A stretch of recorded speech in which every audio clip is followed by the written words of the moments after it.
Hello traders, welcome back to the channel Market Stock. Vishal here and I welcome you to today's new learning video. So दोस्तों, इसके पहले video में हमने discuss किया था demat account जो है काइट जरोदा अकाउंट, ठीक है, उसका जो इंटरफेस है उसको यूज़ कैसे करना है, उसमें जो ऑप्शन है उसको क्या पर्पज़ से हम यूज़ कर सकते हैं, ठीक है, उसका एक्चुअल यूज़ क्या है। इसके पहले वीडियो में हमने और भी बहुत सारी चीज़ें डिस्कस की थी, बेसिक ऑफ स्टॉक मार्केट का, डीमेट अकाउंट कैसे ओपन करते हैं, ठीक है। तो अब इस वीडियो में क्या होगा, इस वीडियो में आपको एक बस लॉजिक पता चल जाएगा कि प्राइस जो फ्लक्चुएट होता है स्टॉक मार्केट में, जो कि स्टॉक का प्राइस रहता है वो कैसे फ्लक्चुएट होता है, अप साइड के लिए कैसे जाता है एंड डाउन साइड के लिए कैसे जाता है। बस सिंपल कॉन्सेप्ट रहेगा, इसमें कुछ कॉम्प्लिकेटेड चीज़ें हैं नहीं, सिंपल आपके दिमाग में घुस जाएगी, ज़्यादा कुछ इतना कॉम्प्लिकेटेड कुछ कॉन्सेप्ट नहीं है, ठीक है। तो सिंपल सा वीडियो बना रहे हैं, 10 मिनट का बन जाएगा, तो अच्छे से ध्यान देखिएगा कि प्राइस फ्लक्चुएट कैसे होता है, ठीक है। इसके आने वाली वीडियो में, उसके आगे वाली वीडियो में हम क्या डिस्कस करेंगे कि जो कैंडल्स फॉर्म होती है वो कैसे फॉर्म होती है, ठीक है। तो स्टार्ट करते हैं इस वीडियो को without wasting our time. Okay, so क्या करेंगे, हम एक ब्लैंक शीट पे हम फर्स्ट टाइम क्या करेंगे, डिस्कस करेंगे कि जो भी प्राइस फ्लक्चुएशन रहता है, जो भी चार्ट पे आपको दिखाई देता है red candles and green candles जो भी रहते हैं वो क्यों फॉर्म होते हैं एंड इसमें प्राइस का क्या रोल रहता है, ठीक है। मान लो अभी अपने एक एग्जांपल से समझेंगे कि प्राइस में कैसे फ्लक्चुएशन होता है।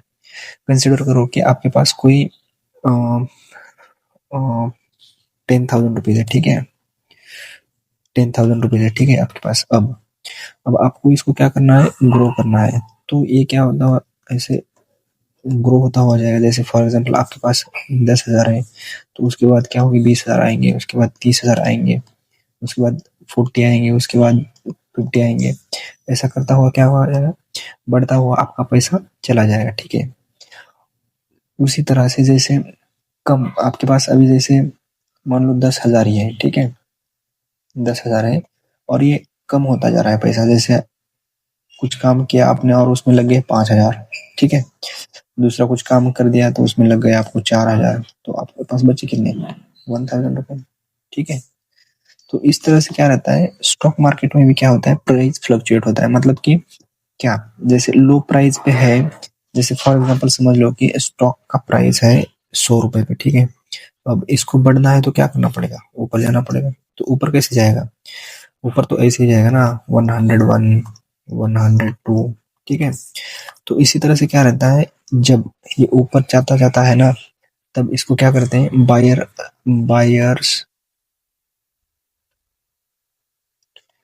बायर्स स्ट्रांग है ऐसे बोलते हैं। मतलब क्या, बायर्स मतलब जो भी बाय कर रहे हैं ना लोग स्टॉक को, उसको हम बोलेंगे बायर्स, ठीक है। स्टॉक जो भी बाय करेंगे ना उनको बोलेंगे स्टॉक बायर्स, ठीक है। और जो सेल करते हैं उनको क्या बोलेंगे, सेलर्स। ये दो टर्म्स जो है वो बहुत ज़्यादा कॉमन रहते हैं स्टॉक मार्केट में, ठीक है। क्या, बायर्स एंड सेलर्स। अब एक्चुअली बायर्स एंड सेलर्स कब काम करते हैं, अब कब नहीं करते हैं, ये हम चीज़ें क्या करेंगे बाद में डिस्कस करेंगे। फर्स्ट हम डिस्कस करेंगे प्राइस कैसे फ्लक्चुएट होता है, ठीक है, नीचे से ऊपर एंड ऊपर से नीचे कैसे आता है, ठीक है। पहले मैं आपको क्या करूँगा, ये हटा देता हूँ पूरा, ताकि आपको पूरा आइडिया मिल जाएगा, ठीक है।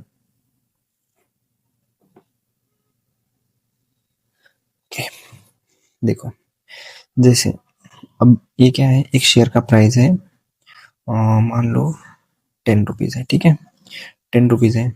अब ये बढ़ के क्या हो गया, 20 हो गया, ठीक है।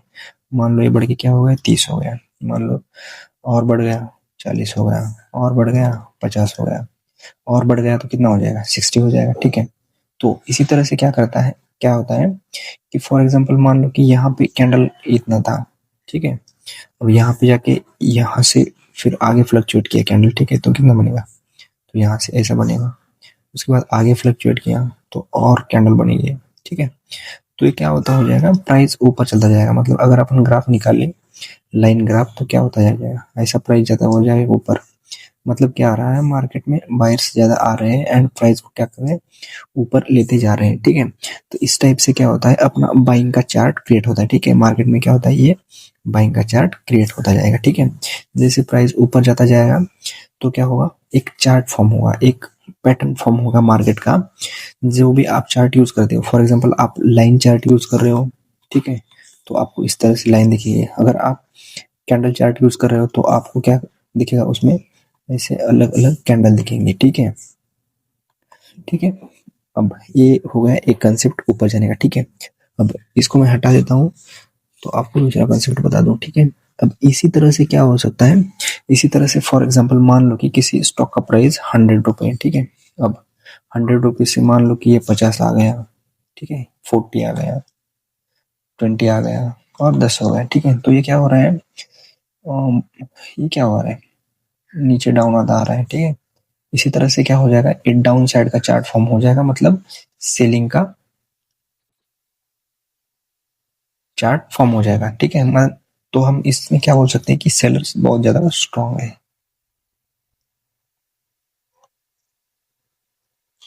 ठीक है, तो हम इसमें बोलेंगे कि क्या, सेलर्स बहुत ज्यादा स्ट्रांग है। और अगर बढ़ता जा रहा है तो हम क्या बोलेंगे, अगर बढ़ता जा रहा है तो क्या बोलेंगे, इसमें क्या, बायर्स स्ट्रांग है। ठीक है,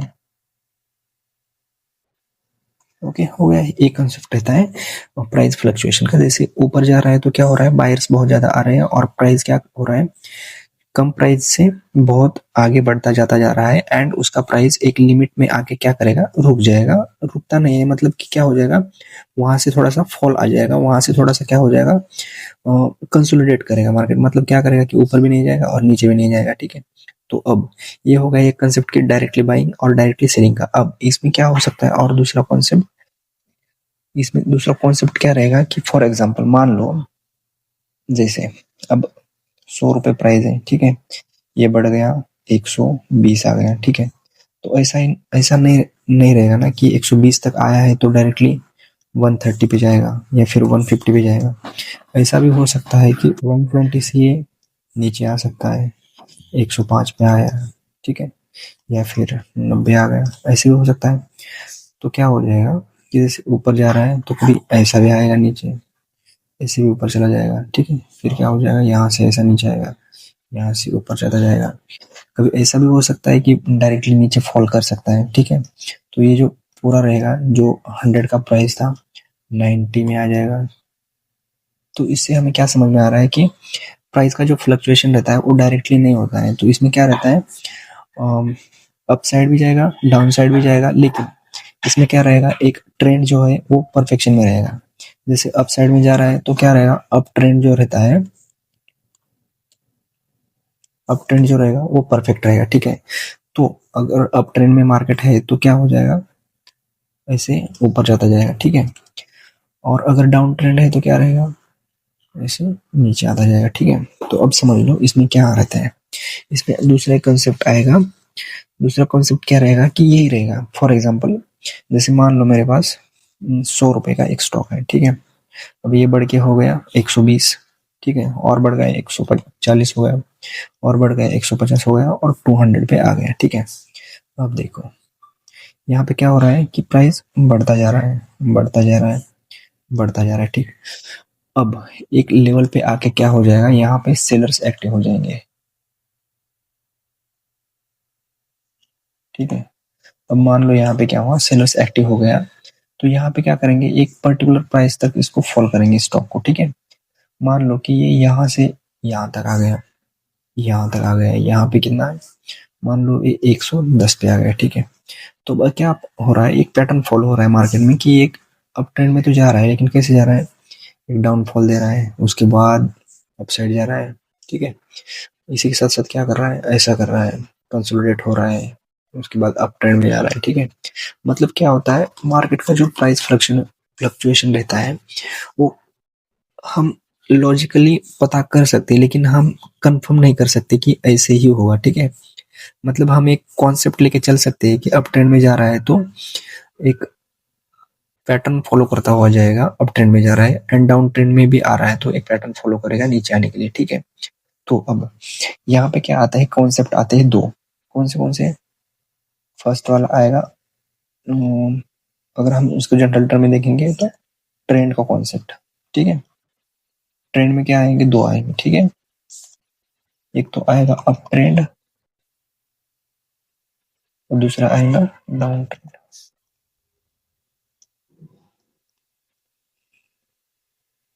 ठीक है। अब ट्रेंड एंड डाउन ट्रेंड क्या रहते हैं, ठीक है। सिंपली जो मैंने अभी बताया आपको, अगर मार्केट क्या कर रहा है, अप साइड में जा रहा है, ठीक है, कम प्राइस से हायर प्राइस पे जा रहा है, तो क्या रहेगा, वो अप ट्रेंड रहेगा, ठीक है। और अप ट्रेंड से डाउन साइड आ रहा है, मतलब हायर प्राइस से, फॉर एग्जांपल 200 से क्या कर रहा है ये, मान लो कि 200 प्राइस है, तो 200 से ये क्या कर रहा है, 100 तक आ रहा है, ठीक है। तो क्या हो रहा है, तो ये एक डाउन ट्रेंड में जा रहा है, ठीक है। तो हम इसको क्या बोलेंगे, डाउन ट्रेंड, ठीक है। हम इसको क्या बोलेंगे, डाउन ट्रेंड, ठीक है। ये दो ट्रेंड का यही मतलब रहता है, up trend and down trend का, ठीक है। इसमें ज्यादा कंफ्यूजन की कोई बात नहीं है। डाउन ट्रेंड मतलब वो रहता है जब प्राइस नीचे आता है, एंड अप ट्रेंड वो रहेगा जब प्राइस क्या करेगा, ऊपर जाएगा और लोअर प्राइस से अप साइड लेके, ठीक है। तो अब ये इस वीडियो के बाद हम क्या करेंगे, दूसरा वीडियो लेके आएंगे जिसमें प्रैक्टिकली देखेंगे चार्ट पे कि प्राइस कैसे फ्लक्चुएट होता है। एंड अब इसमें क्या रहेगा, दूसरा कॉन्सेप्ट रहेगा कि कैंडल फॉर्मेशन का, ठीक है। वो हम क्या करेंगे, आने वाले वीडियो में डिस्कस करेंगे कि कैंडल फॉर्म होती है तो प्राइस उसी के साथ साथ कैसे फ्लक्चुएट होता है, ठीक है। हमने इस वीडियो में क्या डिस्कस किया, बस प्राइस लोअर लेवल से अपर लेवल तक कैसे जाता है, एंड मार्केट में जो चार्ट फॉर्म होता है वो प्राइस की वजह से कैसे फॉर्म होता है, मतलब कि जो प्राइस का चार्ट फॉर्म हो रहा है, ठीक है, वो क्या हो रहा है, एक कम प्राइस से अपसाइड तक जा रहा है, तो क्या हो रहा है, उसमें प्राइस फ्लक्चुएशन हो रहा है अपसाइड तक, एंड उसमें क्या हो रहा है, अपसाइड का चार्ट फॉर्म हो रहा है। एंड जैसे डाउन साइड के लिए आ रहा है, तो डाउन साइड के लिए कहाँ से आ रहा है, मोर प्राइस से कम प्राइस तक आ रहा है, तो डाउन साइड का चार्ट फॉर्म हो जाएगा, ठीक है। हमने बस ये सिंपल सा कॉन्सेप्ट देख लिया कि अप साइड में क्या होता है एंड डाउन साइड में क्या होता है, ठीक है। अब इसके आने वाले अगले वाले वीडियो में हम डिस्कस करेंगे कि जो चार्ट फॉर्म होता है कैंडल का, तो उसमें जो प्राइस फ्लक्चुएट होता है वो कैसे रहता है, एंड एक्चुअली चार्ट पे देखेंगे कि जो स्टॉक का फ्लक्चुएशन जो होता है उसकी प्राइस में कैसे फ्लक्चुएशन होता है, ठीक है। तो दोस्तों इस वीडियो को यहीं पे एंड करते हैं, मिलते हैं नेक्स्ट वीडियो में। अगर आपने कोई भी स्टॉक बाय कर दिया है, इन्वेस्ट किया है उसमें, तो कमेंट सेक्शन में जरूर बता दीजिएगा, उसका रिप्लाई करने का हमारी टीम जरूर कोशिश करेंगे। एंड एक कमेंट सेक्शन में बता दीजिएगा कि वीडियो कैसा लग रहा है, ठीक है। अगर कोई सजेशन है वो भी सजेस्ट कर सकते हो। आपका आपको कुछ भी कॉन्सेप्ट समझ में नहीं आ रहा है तो वो भी बता दीजिएगा, उसका रिप्लाई करने का जरूर कोशिश करेंगे, ठीक है। तो मिलते हैं नेक्स्ट वीडियो में, तब तक के लिए bye to all and see you.